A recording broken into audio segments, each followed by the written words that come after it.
Good afternoon, everyone. This is Christine at Health Current, and thank you for joining us for the Document Retention webinar.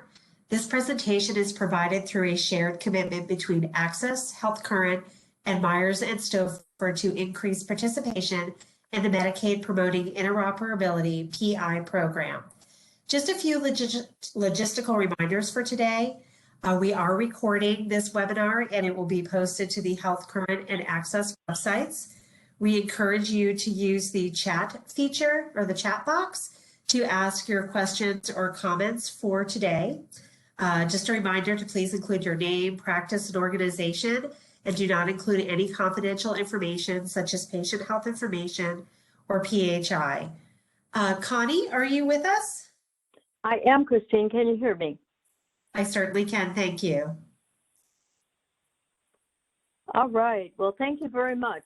I want to introduce our presenter for today. We have Priscilla Clark as Senior Accountant with Myers and Stouffer. Myers and Stouffer is a certified public accounting firm specializing in federal and state Medicare and Medicaid programs. So Priscilla will be our presenter today. She's very knowledgeable and a great speaker. So take it away, Priscilla. Thank you, Connie. So today's presentation will be for program year 2021 documentation retention. And any questions that you have, again, please put them in the chat box as we move throughout this presentation. We'll be answering those questions at the end of the webinar. So today's learning objective is first to understand what documentation must be submitted for program year 2021. The second objective is to understand what information must be contained in the documentation for each requirement, and then also to learn the common audit findings.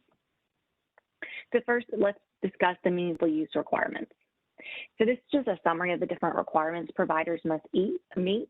They are required to attest to stage 3 of meaningful use for program year 2021. All EPs must have the 2015 edition CERT electronic health record technology implemented. They must maintain at least 80% of all unique patients' data in CERT. The providers must also perform at least 50% of all encounters at locations with CERT. And they must meet 8 objectives, and their related measures must be met. Inside those 8 objectives, however, there are 5 objectives that are called percentage-based measures, and then 3 objectives called yes/no measures.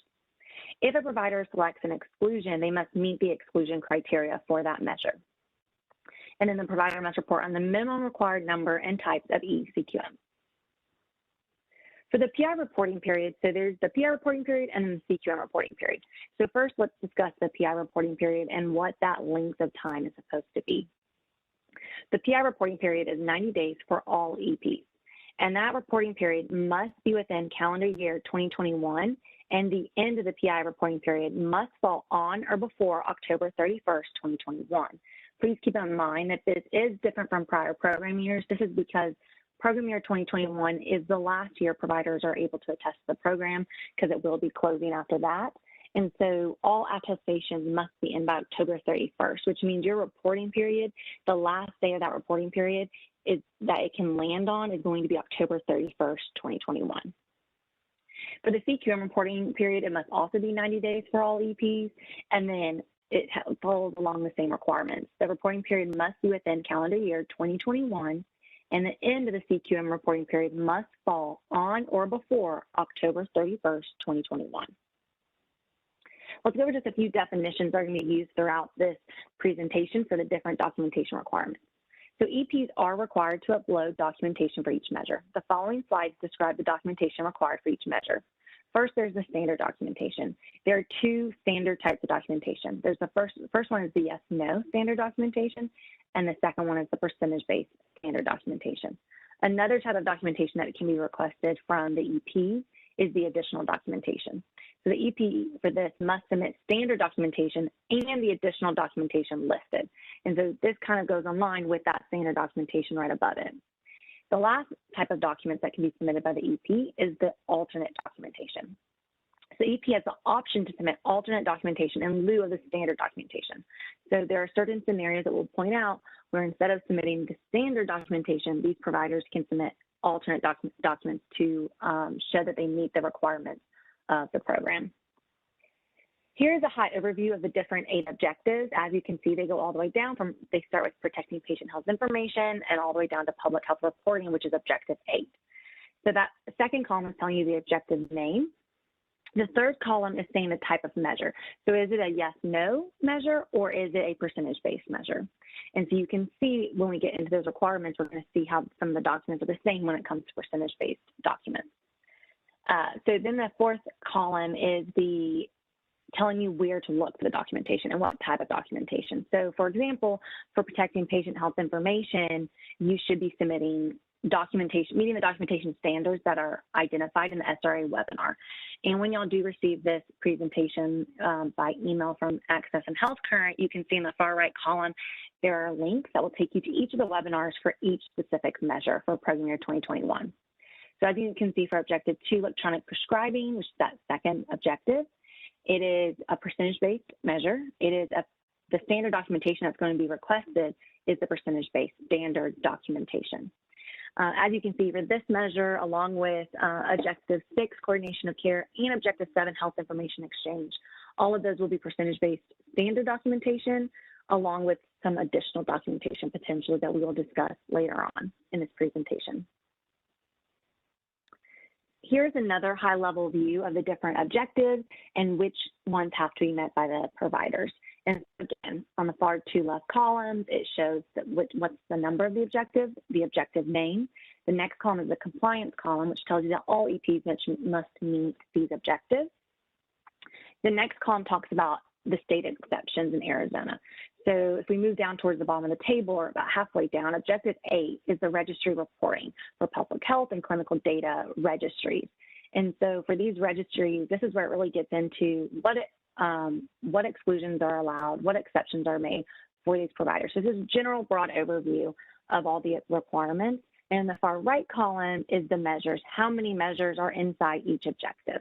So for example, that third row, objective 3, clinical decision support, if you go all the way over to the right-hand side, there it says measure 1 and measure 2. That means there's 2 measures inside that objective. And then when it comes to the immunization registry, which is towards the bottom for objective 8, it talks about how providers need to be reporting. The immunization registry reporting requires bi-directional data exchange in order to meet the measure. And so this gives you a few pointers when you're going into a test program year 2021, just to know what your provider has to meet for these requirements. For this, it's stage 3 exclusions, and so it goes over all the exclusions that are allowed. So for protecting patient health information, which is objective 1, you can see that there are no exclusions allowed. Moving down to objective 2, electronic prescribing, there's 2 types of exclusions. There's the first one, which is if you have less than 100 permissible prescriptions, you're able to meet the exclusion, or if you have no pharmacy within 10 miles of your practice. Moving down to clinical decision support, there's no exclusion for measure 1, but for measure 2, which is drug, and drug allergy, if you have less than 100 medication orders, you can meet the exclusion for that measure. And so you can look at this table just to see where your providers meet the exclusions versus do not. If we go down to objective 5, which is patient electronic access, the first exclusion is that the provider has no office visits. They can meet the exclusion for that. And then if you move on into exclusion 2, it talks about the broadband availability. That is another exclusion. However, as you can see, Arizona EPs are unable to meet this exclusion per CMS, and we will briefly expand on that later on in this presentation. Moving on to the requirements for the 2015 edition cert that the provider has to implement for program year 2021. The 2015 edition cert did not have to be implemented on January 1st, 2021. However, the cert must be implemented by the first day of the PI reporting period, and it must be certified by ONC as a 2015 edition product by the last day of the PI reporting period. So for example, the 2015 edition may have been implemented by the practice before the start of the PI reporting period, even though the product is still pending ONC certification. However, the certification must be approved by ONC by the last day of the PI reporting period. And as you can see at the bottom, there's a link to the ONC website where you can learn more about various cert products and when they were certified. So the types of documentation that would be sufficient for the 2015 edition cert is EPs can submit cert documentation should at least and at a minimum include the date the 2015 edition cert was implemented, the edition number, and the practice name. So when you're going to upload the CERT documentation to EPIP when you're testing for these providers, make sure that the document you submit has those three things.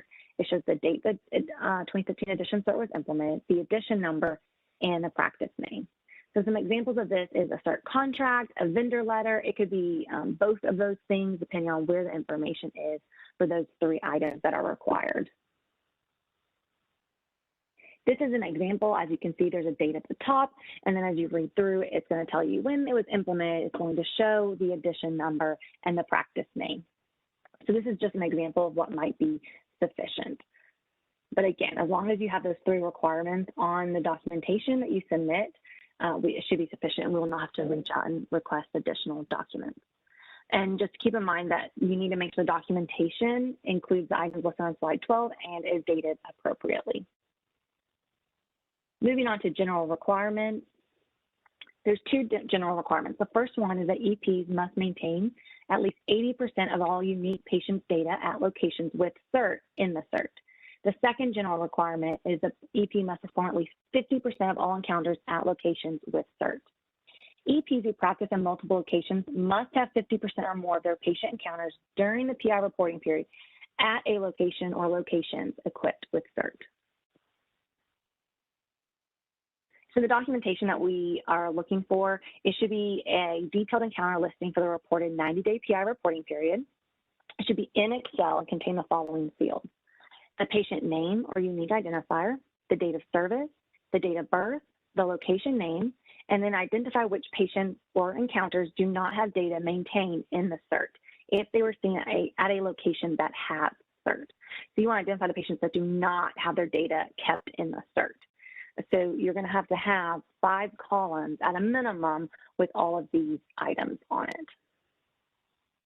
This is an example of what it could look like. So as you can see, we have the patient ID, which is unique to the patient. We have the patient date of birth. We have the patient date of service. We have the location name. And then it says whether the patient is in CERT, yes or no. And so this report, you should be able to pull from your CERT depending on how your practice runs it. And then you'll need to submit that during attestation. There is possibility that as you submit that and Access is reviewing that, they may request additional documentation depending on what your documents look like. Moving on to the percentage-based documentation. Unless otherwise specified, the EP should submit the CERT dashboard for all percentage-based measures. The CERT dashboard should reflect the correct PI reporting period. It should include the provider name. It should reflect all percentage-based measures, which includes the numerator, the denominators, and the measure percentages, and then it must match the attestation. Please keep in mind that we are requesting that providers submit the CERT dashboard. However, in certain situations, a non-CERT generated report may be necessary, and the use of non-CERT generated reports may be permitted upon Access review and approval. There is a possibility for Objective 5 when you submit that CERT dashboard for the numerator that potentially your provider might fall into the category of having to use opt-out patients, the patients that opted out of having a patient portal. So in those scenarios, we can discuss with you in further detail regarding those opt-out patients and when they can be allowed and added to the numerator manually and what type of documents may be required in addition to the CERT dashboard. And please keep in mind that if EPs practice at multiple locations with CERT, they should submit the CERT dashboard reports for all locations and add the ME data together when attesting. If attesting to an exclusion for a measure, the CERT dashboard may be utilized to support meeting the exclusion criteria for certain measures. If the exclusion is not supported by the CERT dashboard, alternate documentation is required. Alternate documentation should provide supporting documentation other than the CERT dashboard that demonstrates the EP meets the exclusion. This is an example of a percentage-based documentation report pulled from the CERT. And so as you can see, it shows Objective 1 at the top. And as you move down, it shows Objective 2. And then over to the right, it shows to the far right in that column count, it shows 62 over 62 orders. So you know the numerator has 62 and the denominator has 62. So just make sure those items listed on slide 19 are in the dashboard that you are submitting on behalf of the provider. For Objective 5, patient electronic access, There's also a webinar that you can go to that it provides a lot more information on this, on both of these measures. And so measure one only, the provider should submit the percentage-based standard documentation, as we just discussed, with those items on it on the CERT dashboard. They should also, for this measure, submit a copy of instructions provided to patients on how to authenticate their access through the API. Examples are included on the following slides that we'll look at in a minute. But then the provider should also provide a copy of information given to patients on available applications that leverage the API. And so if y'all recall, for Objective 5, Measure 1, this is in regards to the patient portal and providers having, patients having access to it. And the providers are required to have API turned on in their CERT. And that API helps the patients be able to access their data.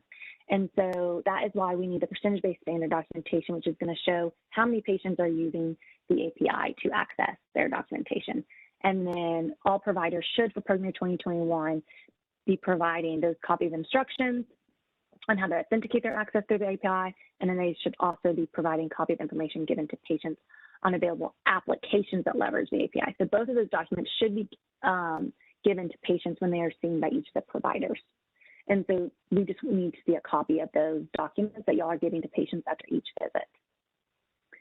Now we're going to discuss measures 1 and 2 together. So if patients have opted out of the patient portal and are included in the numerator for either measure, an opt-out patient audit log must be submitted and include the following. So for example, if there is a patient that tells the provider they do not want to use the patient portal, in some cases, the practice they can flag those providers or patients in their system. And so, or they'll have them sign like a form saying, I do not want access to the patient portal. So if those patients that have opted out are included in the numerator, you need to submit an opt-out patient audit log. That includes the following: the patient name or unique identifier, the date of service, the date of birth. We need confirmation the health information was timely made available, and then confirmation the patient opted out of participation. And again, you can access the patient electronic access webinar for program year 2021, which has additional information. So this is an example of a practice when they submitted a letter or an email to each patient as the patient left on how to authenticate access using the API. And so the practice confirmed that the information in this email that was sent to the patient was emailed to every patient immediately after the visit. And my chart is connected to the practice's CERT via an API. And so this is providing them instructions on how to access their patient information. And so this would be sufficient. This document is explaining the available applications that use API for patients to use to access their health information. And so this was included in the email sent to the patient on the previous slide. So the practice confirmed that both of these items were sent to each patient immediately after their visit. This is another example of just an available application that was allowed. You can see that Apple Health is saying that they can use the API for the patients to access their information.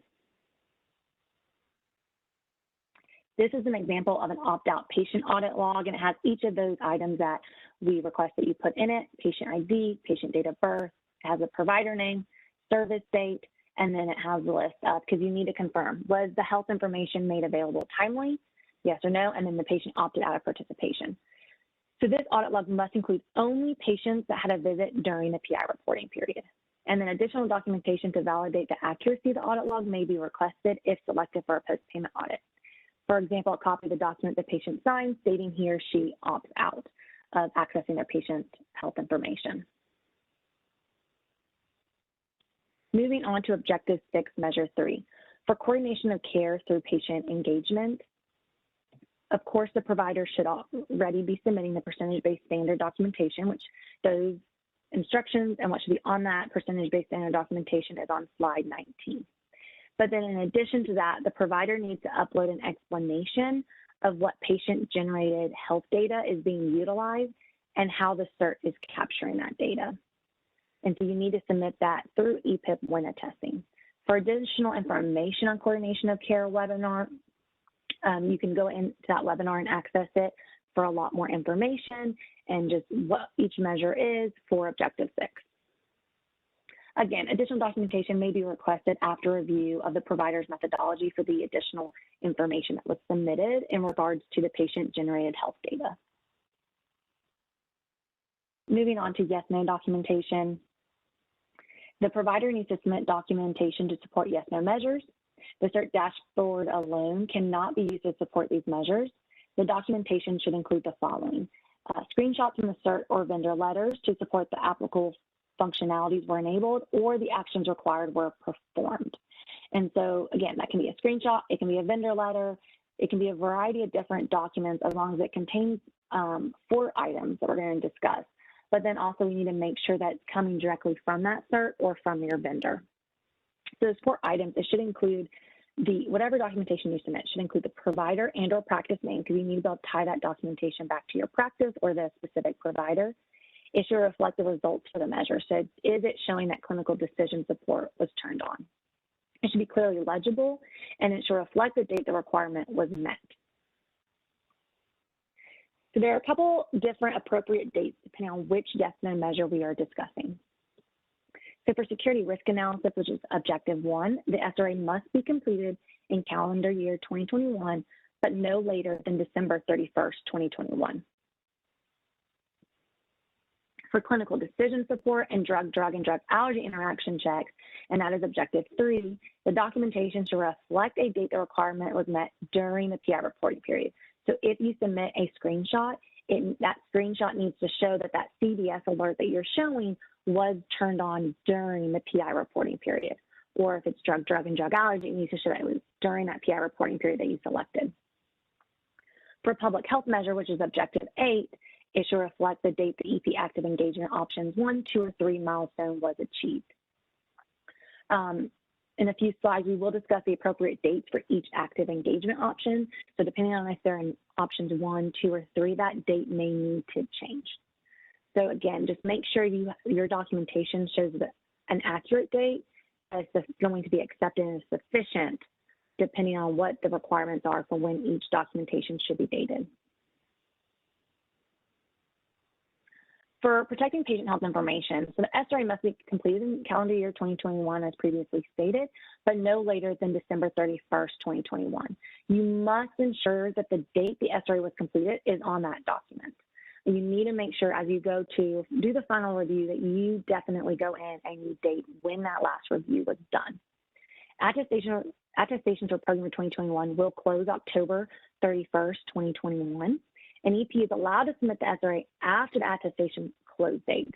However, Access does recommend that the EP complete date and submits the SRA by October 31st, 2021, or as soon as possible. The SRA must be submitted by January 14th, 2022. So Access is allowing, since some practices will not be finishing their SRA until December 31st, 2021, the practice is able, they have a 2-week span, the first 2 weeks of January for 2022 to submit that SRA. However, that SRA must be submitted by January 14th, 2022. The EP's incentive payment will be recouped if the SRA is not submitted by January 14th, 2022, or if that SRA that is submitted does not meet all the SRA requirements. And the SRA report must include the completion date. So make sure you put the month, date, and year on the SRA. Moving on to objective 3, measure 1, documentation for clinical decision support. So any documentation to support clinical decision support must include the following: the provider practice name, 5 CDS interventions related to 4 or more eCQMs were enabled. Absent 4 CQMs related to an EP scope of practice or patient population, the CDS interventions must be related to high priority health conditions. So make sure when you, for example, are taking those screenshots that it's showing 5 CDS rules and that you can tie 4 of those CDS rules to CQM. And if not, you'll need to be able to explain how they relate to high priority health conditions at the practice or based on the patients that the provider sees. The documentation must be clearly legible, and it must reflect the date the requirement was met during the PI reporting period. So examples of this type of documentation could be a screenshot from the CERT or a vendor letter to support the 5 CDS rules were enabled during the PI reporting period. This is an example of a CDS screenshot. As you can see, we've boxed off in red the date and time it was taken. So it's showing, and this date is not sufficient, of course, for 2021, because this is a screenshot showing that it was turned on in 2019. And this CDS alert is in relation, if you look towards the bottom, it shows the weight, head circumference, BMI, all of that. And so that CDS alert relates to CMS 69. And it's in regards to taking your BMI and making sure the patient weighs a healthy weight. And so this documentation, if you submit something similar to this, you'll need to make sure it's dated during the PI reporting period that you're attesting for, and that we're able to tie the screenshot to the practice or the provider. So again, ensure the documentation includes the items listed on slide 32 and is dated appropriately. This is another example of CDS documentation that would be sufficient, is a letter from the vendor stating which 5 CDS alerts were turned on. And so this is something that you can go out and request from your vendor potentially if you're not able to take screenshots. But definitely make sure your bases are covered and that you have that sufficient documentation and that it's dated sufficiently, because the vendor will need to confirm that those 5 CDS alerts were turned on during the PI reporting period. Other types of documents can support CDS rules as long as the documentation supports 5 CDS rules related to 4 or more CQMs were implemented during the PI reporting period. System settings from during the PI reporting period that demonstrate functionality was enabled prior to the period and cannot be disabled. So again, you can take a screenshot maybe of your system showing, hey, these CDS alerts were enabled prior and we can't disable them. You can also see additional information on the CDS tip sheet. This is put out by CMS and has additional information on what type of CDS alerts are, or what types of things in your system are considered clinical decision support rules and how you can do that. Moving on to documentation for drug-drug and drug allergy interaction checks.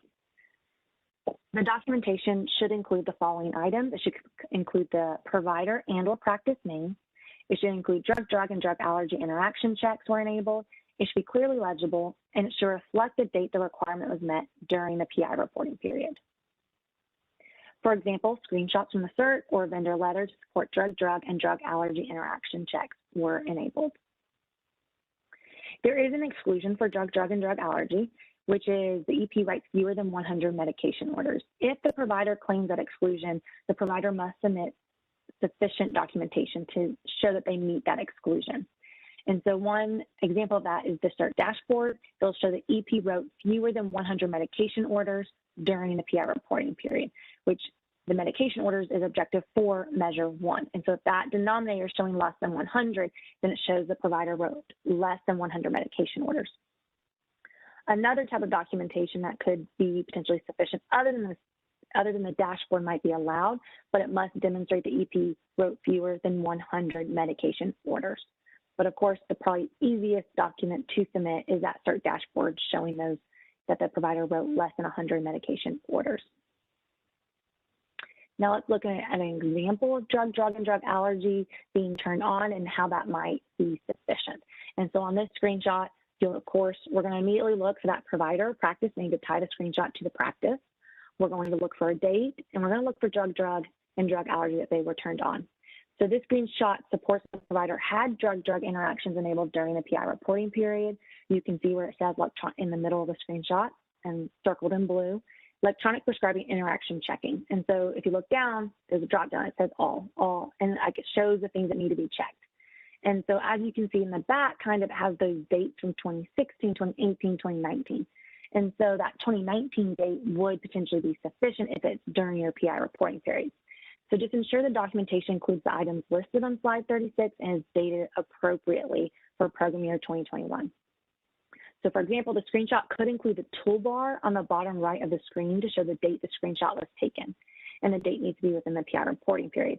So if the provider, in most of your computer screens, bottom right-hand corner, it shows the date for today. Well, if you screenshot that into your screenshot that you're taking of your CERT showing drug-drug was turned on and an alert just popped up, that's going to show that the day you took that screenshot, that alert is popping up. And so that might be a way to support that drug-drug and drug allergy was turned on during the PI reporting period. This supports the drug allergy and that alert popping up, but we're going to have to make sure when you submit that screenshot, it's showing that date of oh, this did happen. There was a drug allergy alert, and so we know it was turned on during the PI reporting period. We're going to need to see that date and make sure it's dated appropriately. Moving on to Objective 8, so documentation must prove that the EP's level of active engagement was met. The documentation must be dated to show when the active engagement option 1, 2, or 3 milestone was achieved. So there's 3 different active engagement options. The first one, which is when an EP is registering with a registry. And so for that option 1, the completion date can occur before calendar year 2021 if the EP has not progressed and is still an active engagement option 1, but no later than 60 days from the start of the PI reporting period. So for example, if a provider registered their intent to submit data with a registry December of 2020, if they're still in the waiting phase, so they're still registered, the registry hasn't gone back to them by the time their PI reporting period rolls around, then that documentation would be sufficient because we're looking for documentation that's dated appropriately. So we need to see that date on that registration. Now, however, if the provider has a PI reporting period from January through March 2021, but they did not register intent with that registry until April of 2021, that would not be sufficient because it's past that 60 days from the start of the PI reporting period. Moving on to active engagement option 2, this is when the provider or the practice is in the testing phase of submitting data to the registry, and the completion date can occur before calendar year 2021 if the EP has not progressed and is still an active engagement option 2. So if you're still in the testing phase, if you registered your intent in 2020, you're still in the testing phase in 2021 during your PI reporting period, then that documentation is sufficient. However, if you move to active engagement option 3, in 2021, then we're going to need to see that new documentation showing that you're actively submitting data, because active engagement option 3 is when a practice is actively submitting data to the registry. And that completion date can occur before calendar year 2021 if the EP is still an active engagement option 3. For the active engagement option, you want to look at slide 40 for the appropriate date, but the documentation submitted should include either the provider or practice name. It should reflect the EP's level of active engagement. It should be clearly legible, and it should reflect the date the requirement was met. And so make sure you're looking at what milestone the provider is at, 1, 2, or 3, and making sure it is dated appropriately. And then we're going to, in a few slides, we're going to look at supporting documentation and see where those 4 requirements are and that they're listed on each screenshot that we're going to show you. Moving on for exclusion documentation for public health reporting.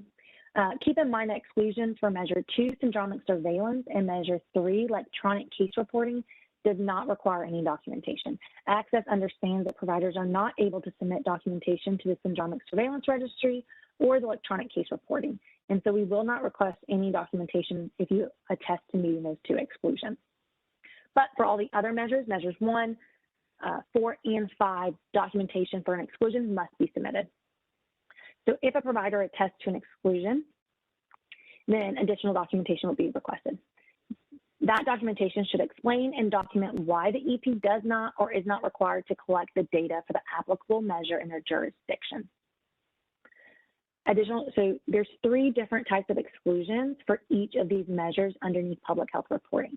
And you need a reminder of what each exclusion is. You can definitely go into the public health reporting webinar and look at those exclusions, okay? But the documentation for exclusion 1, you need to explain and document why the EP does not or is not required to collect the data for the applicable measure in their jurisdiction.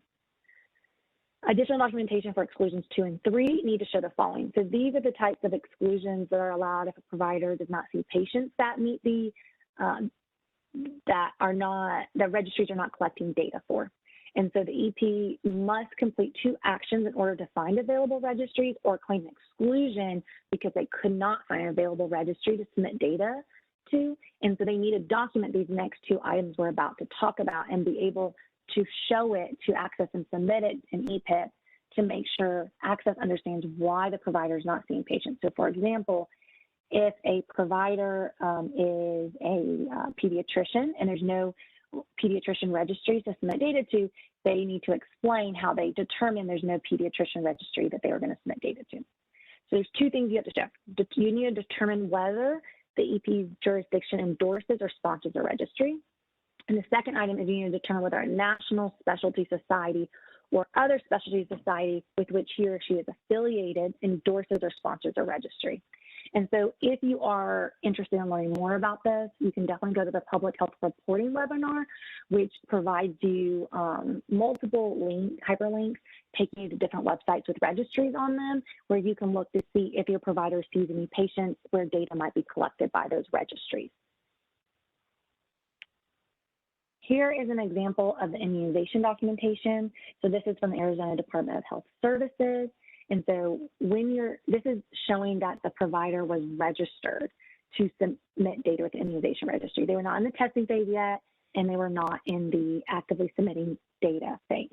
And so as you can see, there is a date on the screenshot. It's from April 25th, 2016. However, keep in mind that if your provider registered back in 2016 for the immunization registry, now in 2021, they are actively submitting data. You need to get updated documentation from the Arizona Department of Health Services to show that provider is actively submitting data. Here's another example of immunization. This is a letter from the registry stating that the provider is currently submitting data to the immunization registry, and they will continue to do so. And so again, make sure you have those items from slide 41 that shows the practice or provider name, the date they're actively submitting data, to make sure all those dates line up and they are appropriate. Here's an example of syndromic surveillance documentation to show that you're meeting it. But again, providers are not submitting syndromic surveillance data to the Arizona Department of Health Services. They will most likely be taking exclusion for this, unless, of course, the provider works at a hospital. But this, again, is just showing those dates, showing the practice or provider name to make sure those things tie together and are appropriate. Here's an example of a public health registry. So as you can see, this is from December 31st, 2018. So you want to make sure, again, that if you're still continuously submitting data to that specialized registry, then that's okay, and you can submit that documentation. But if you stop submitting data to them, then you should not be using that letter, because that's not true that the provider is submitting data at that time. Or, for example, if the provider is in the testing phase and then moves to the active engagement, submitting data to the registry, then you're going to need updated documentation. You want to ensure the documentation includes the items listed on slide 41 and is dated appropriately. This is an example of clinical data registry documentation. So this is from the Dartmouth Institute, and it's just a letter just confirming, or an email confirming that the practice is currently submitting data. So just make sure that is dated appropriately, and that includes all the items listed on slide 41.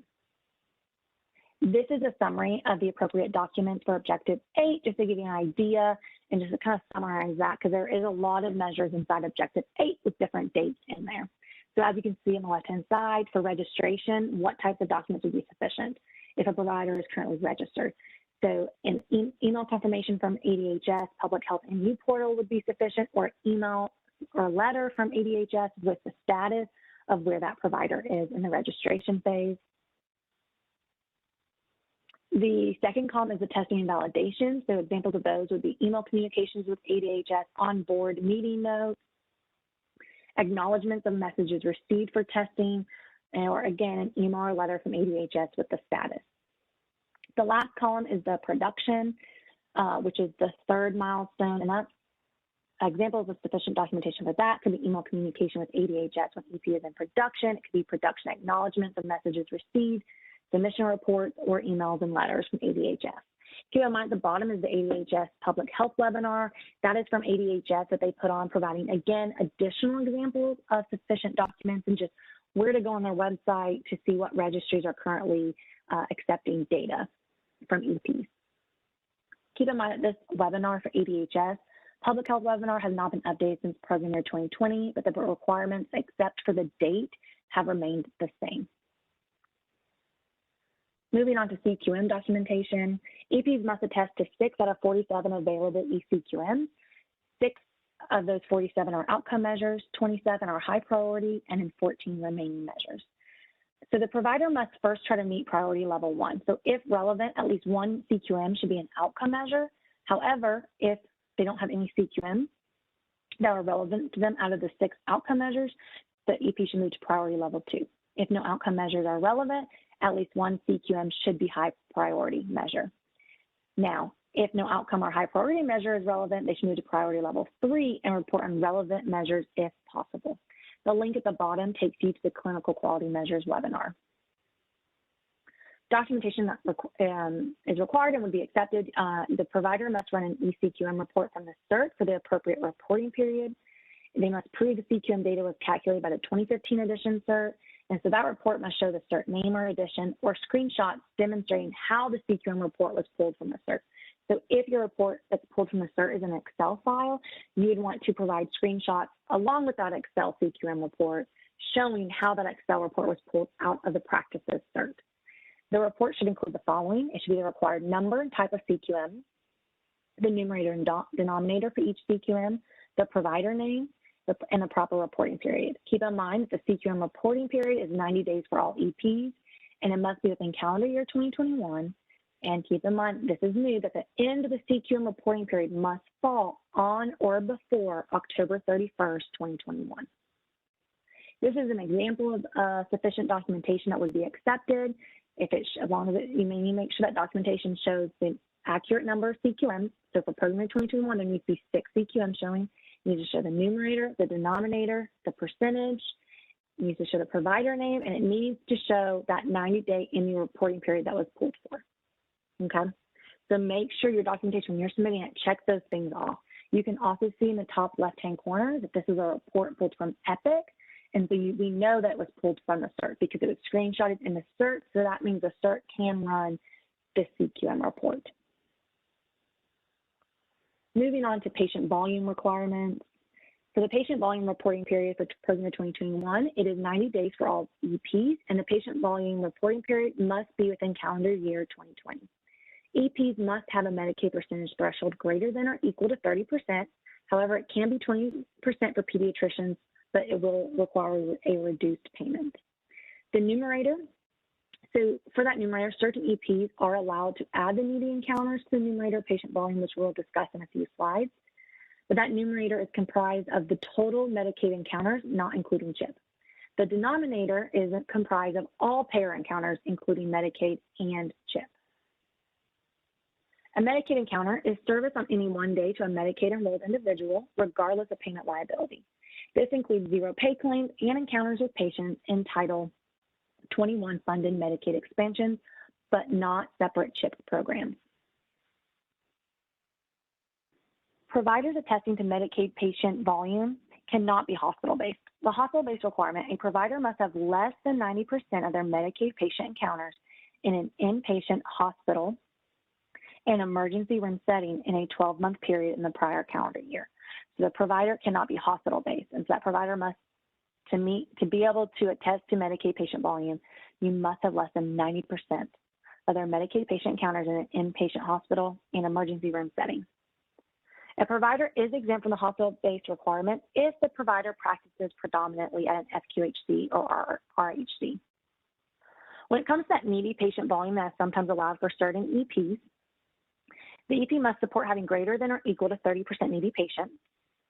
However, for pediatricians, if they can meet the 20% threshold, then they can meet the requirements, but they would receive a reduced payment. Needy encounters include Medicaid patient encounters, CHIP patient encounters, and patient encounters for services rendered to an individual on any one day on a sliding scale or that were uncompensated. If attesting to needy patient volume, the EP must meet the following definition. They must practice predominantly, which is a provider for whom the clinical location for over 50% of the EP's total patient encounters over a period of 6 months in the prior calendar year must occur at an FQHC or RHC. When reporting patient volume, providers must choose to report individual patient volume or use the group's patient volume. Individual patient volume includes encounters rendered by provider applying for payment. For group patient volume, providers may use the group's patient volume. However, in doing so, their patient and volume must include all encounters from all providers in the group during the reporting period. So that includes even patients seen by a provider that may not be attesting to this program, but that provider works at this location and sees patients at that location. All patients seen must be included. A group is defined as all locations and providers under a business entity. The single business entity can be linked by any of the following: the multiple employer identification number, the multiple national provider identifier, or the multiple group access provider numbers. So documentation for Medicaid patient volume requirements and necessary documentation is detailed in this link right here, the report layout for Medicaid patient volume tip sheet. So when you receive a copy of today's webinar, you can click on that link and look at the report layout and how that Medicaid patient volume needs to be formatted. For needy patient volume requirements, there's another different report that explains how that needs to be formatted and submitted to Access. Moving on to other eligibility requirements. For physician's assistant, so there are certain providers that can apply to the program that are a physician assistant, but they must meet certain requirements. So documentation to support a PA leads the practice. A PA is leading the practice under any of the following circumstances. First, the PA is the primary provider in the clinic. So for example, when there's a part-time physician and a full-time PA, the PA would be considered as the primary provider. The second option is the PA is a clinical or medical director at a clinical site of the practice, or the PA is an owner of an RHC. So for a physician's assistant to attest to this program, they need to meet one of those requirements showing that they're leading the practice. Supporting documentation may be requested by Access if needed. We'll look at an example. This is a letter, and it's explaining that the PA is a clinical director. And so that would be sufficient to looking at it as, okay, the PA is leading this practice. And this was signed by the CSO in that scenario. So different documentation will be requested potentially if the provider attesting is a PA. Moving on to audit findings. So what happens during an audit? All providers that receive a Medicaid PI incentive payment could potentially be selected by Access for post-payment audit. If selected, Access post-payment analyst will conduct a thorough review of the documentation attached to the EP's attestation and EPIP to determine if it meets the program requirements. And then Access may have follow-up questions or make additional documentation requests. Documentation retention. So all documentation to support meaningful use is required to be kept for a minimum of 6 years after the date of attestation. So make sure after you tested this program for program year 2021 to make sure you're maintaining that documentation just in case. When transmitting patient health information, all documentation must be uploaded via EPIP. If assistance is needed, please contact Access. Do not submit any patient health information via unsecure email, and all documentation containing patient health information must be transmitted securely. There are some common audit findings we want to point out to y'all so y'all can be aware of them as you start to attest for program year 2021. We see this with a lot more with EPs is failure to provide sufficient documentation for protecting electronic health information. So make sure you're maintaining and keeping your records and making sure that they're sufficient and meet the requirements that we went over for each of these measures throughout this webinar. The CERT dashboard does not show the PI reporting period or EP name. That's another common failure we've seen. And the next one is failure to maintain proper documentation, and the practice no longer has access to the CERT. Another one that we've seen is supporting documentation does not have the appropriate dates. So make sure as you're collecting all that data to attest and gathering all that documentation to upload an EPIP, just make sure to pull up this webinar and make sure all those dates line up and they would be accepted. The last one is including data for the entire practice in the reported CERT report rather than the data for the individual EP. And so this relates to percentage-based measures in that for each provider, it needs to be their numbers in the CERT dashboard for the patient seen by that individual provider. It should not be at the practice level. Here are some common resources that you can use as you are starting to research Program Year 2021. If you need any more information, at the top you can see the CMS Program Year 2021 Stage 3 tip sheet. You can also see the CMS broadband access exclusion, and that's a report basically explaining from CMS why providers in Arizona would not meet that exclusion. There's also the federal final rule for modified Stage 2 and Stage 3. And then there is the Program Year 2021 Stage 3 FAQ, which I'll show you in just a moment if we have some time at the end.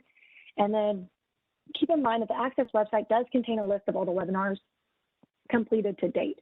And so they have all the Program Year 2021 webinars for each objective on the Access website, as well as FAQs for all Stage 3 objectives and corresponding measures, along with other educational material to assist you with successfully attesting for the PI program. So if you are looking for additional information, feel free to go to the Access website, and you can use this link. It takes you directly where the webinars and FAQs are on the website. And that, the next item is just the important dates that you need to be aware of. As we're wrapping up Program Year 2021, you want to make sure to keep this on hand. Right here is a list of all future webinars. So as you can see, we have another webinar coming up on April 29th, 2021, and it's going to be in regards to the Program Year 2021 checklist. It's an open forum, so come ready with questions or any concerns that you may have, or if you want something explained, a specific objective or measure or a specific document, if it will be sufficient or not, definitely make sure to come with any of those questions that you have. The webinar for May will be on May 20th, and it will be in regards to Objective 1 and Objective 8. It will also be an open forum, so come with questions. Those questions do not have to relate to Objective 1 and Objective 8. We'll do a brief summary of just what those objectives are at the beginning, and then ask for any questions and have any discussions that you may want to have. The next webinar will be June 24th, which will be over Objective 7, Health Information Exchange. And again, that is going to be open forum as well, so that you are able to ask all the questions that you have. The next webinar is July 29th, which is we'll be covering Objective 5, Patient Electronic Access, and Objective 6, Coordination of Care. That will be an open forum as well. So as you can see, we're having a webinar about once a month. The August webinar will be open forum as well. We'll be briefly covering Objective 2, 3, and 4. And then September 16th, the webinar will be regarding documentation and program closure, and just any remaining questions as providers are wrapping up their attestations for Program Year 2021. That will be an open forum. And then the last webinar for this year will be in regards to post-pay audit focus, and will be held September 30th. Now, the last two dates in this table is extremely important. It's list the last day to submit for Program Year 2020 and Program Year 2021 attestations, and that is going to be October 31st, 2021. You will not be able to attest to the program after that. And the last date to submit the SRA is January 14th, 2022. And keep in mind, with that SRA, the SRA must be dated by December 31st, 2021. However, you are able to submit that SRA those 2 weeks after December 31st, as long as it's submitted by January 14th. Access does recommend that the EP complete, dates, and submits the SRA by October 31st, 2021, or as soon as possible to make sure you're meeting the requirements and that the SRA is sufficient. Here is some contact information if you have any additional questions. I know that was a lot of information, so we're about to ask if you have any questions. Definitely put that in the chat box and we can answer those on this call. But if you have any questions down the road, feel free to send an email to Access or Health Current, or give them a call on these phone numbers listed. I want to open the floor up for questions if anyone has any.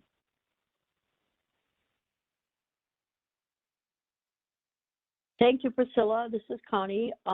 Thank you very much for a lot of information and a lot of great information. Christine, do we have any questions in the chat box? We do. We have one organization that has been trying to get IASIS to confirm bidirectional feed from their testing for 4 weeks and have not had any response yet. They have sent multiple emails. Is there someone else that they might be able to reach out to get assistance? Yes, that is a great question. And I do know ACES has been having a lot of backlogs because of COVID and everything. So they need some time to respond to emails, because they did mention that to Access a few weeks ago. I would recommend, did they reach out to Roger Akins? He's the one that's officially in charge of the immunization registry. And another way is to maybe potentially forward that email to Access so that they're aware of that on the email that is listed on the slide. Let me pull that up. And so we can be aware of that as they're testing for the program. And if there's a deadline coming up and they need those documents, we can definitely potentially have Access step in and potentially reach out to ACES if we need to, if there's a concern on that. But ACES is backlogged. Yeah, they have reached out to Roger as well.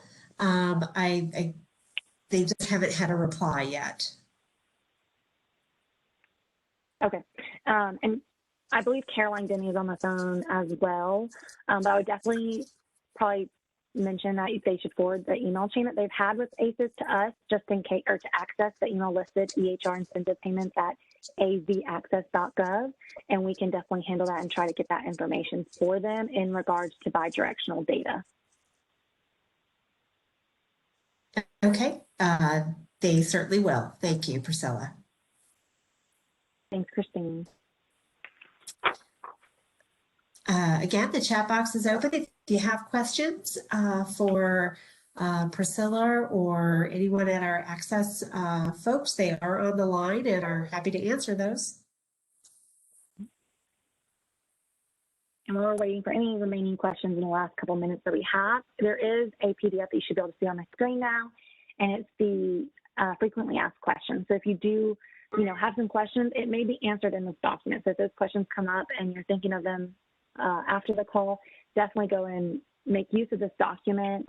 It's about 8 pages, so it has a lot of questions in there and is very clear answer. So definitely go in there. And then if you have additional questions, feel free to reach out to Access or Health Current. There's also a documentation retention tip sheet for program year 2021 stage 3. So it does summarize what the requirements are for each document. So as you can see right here for CERT, we listed those 4 items that we're telling you need to be on each document that you submit. And so this is just a short summary that you can look at to say, hey, do these documents I'm submitting meet all the requirements of the program?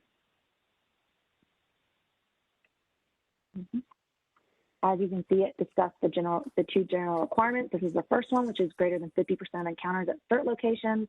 And then the second general requirement, which is greater than 80% of unique patients in CERT. And then it also lists the SRA. So it tells you when the SRA has to be dated. The date must be in calendar year 2021 and no later than December 31st, 2021. That's when the SRA needs to be completed and dated. However, the SRA must be submitted to Access by January 14, 2022. And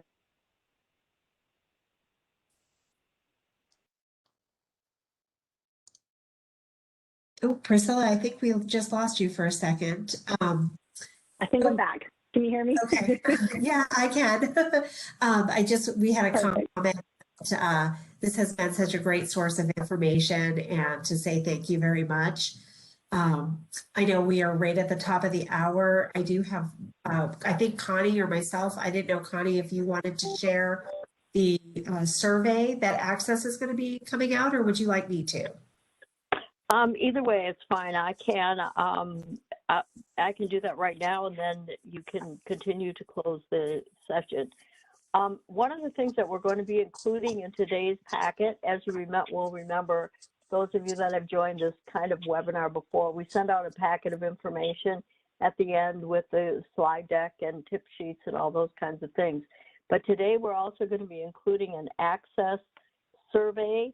And the survey is entitled Request to Participate in a Survey. And what Access is asking and what they're looking for is an information and help for them to understand the status and use of electronic health records, the Health Information Exchange, the HIE, and other health information technology or health IT used by providers and members of the Arizona healthcare community.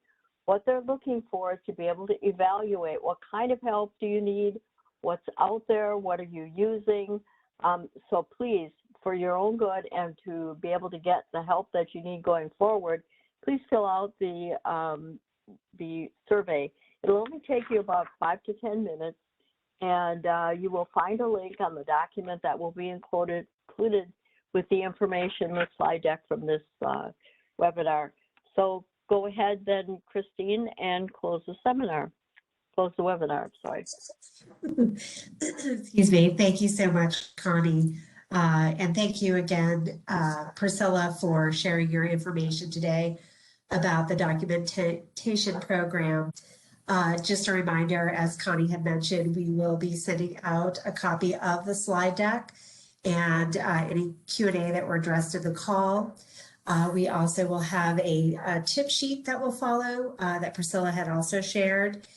And then the request to participate in the survey We're looking for feedback, or Access is looking for feedback. It is anonymous by April 15th, so look for that in your inbox as well.